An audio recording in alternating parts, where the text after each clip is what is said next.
नमस्कार मित्रांनो, तुम्हा सर्वांचं माझ्या YouTube चॅनलवर पुन्हा एकदा खूप खूप आणि मनापासून स्वागत आहे। आजच्या व्हिडिओमध्ये आपण बघूया महागाई भत्ता वाढ संदर्भात मोठी अपडेट। जानेवारी 2026 पासून कर्मचाऱ्यांना दिलासा।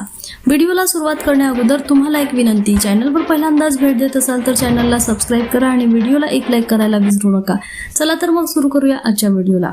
सरकारी कर्मचारी आणि निवृत्ती वेतनधारकांसाठी महत्त्वाची बातमी समोर येत आहे। महागाई भत्ता वाढीबाबत लवकरच अधिकृत निर्णय जाहीर होण्याची शक्यता आहे। सध्या केंद्र व राज्य सरकारी कर्मचाऱ्यांना जुलै 2025 पासून 58% दराने महागाई भत्ता मिळत आहे, तर आता जानेवारी 2026 पासून नवीन वाढ लागू होण्याची तयारी सुरू आहे।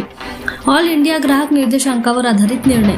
महागाई भत्ता वाढ ऑल इंडिया ग्राहक निर्देशांक म्हणजेच AICPI यावर आधारित असते। जुलै ते डिसेंबर 2025 या कालावधीतील सर्व निर्देशांक जाहीर झाले असून त्यावरून DA वाढीचा अंदाज निश्चित झालेला आहे। जुलै ते डिसेंबर 2025 पर्यंतचे आकडे स्थिर आणि वाढ दर्शवणारे। याच आधारावर जानेवारी 2026 ची वाढ ठरवली जाते। अधिकृत अधिसूचना लवकरच अपेक्षित।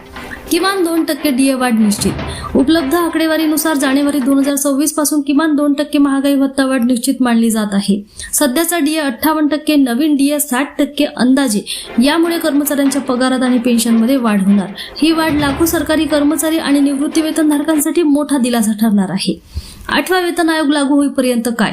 केंद्र सरकारकडून 1 जानेवारी 2026 पासून 8वा वेतन आयोग लागू करण्याचा निर्णय अपेक्षित असला तरी प्रत्यक्ष अंमलबजावणीस काही कालावधी लागू शकतो। तोपर्यंत कर्मचाऱ्यांना 7व्या वेतन आयोगानुसारच वेतन व भत्ते मिळणार।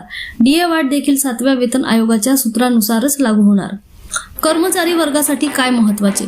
जानेवारी 2026 पासून DA वाढ निश्चित, वेतनात थेट वाढ होणार, पेन्शनधारकांनाही लाभ, अधिकृत GR नोटिफिकेशन लवकरच अपेक्षित। महागाई भत्ता वाढीची ही बातमी सरकारी कर्मचाऱ्यांसाठी मोठा आर्थिक दिलासा देणारी आहे। या 58% वरून 60% पर्यंत वाढ झाल्यास पगारात चांगली वाढ दिसून येईल। आता सर्वांचे लक्ष केंद्र व राज्य सरकारच्या अधिकृत घोषणेकडे लागलेले आहे।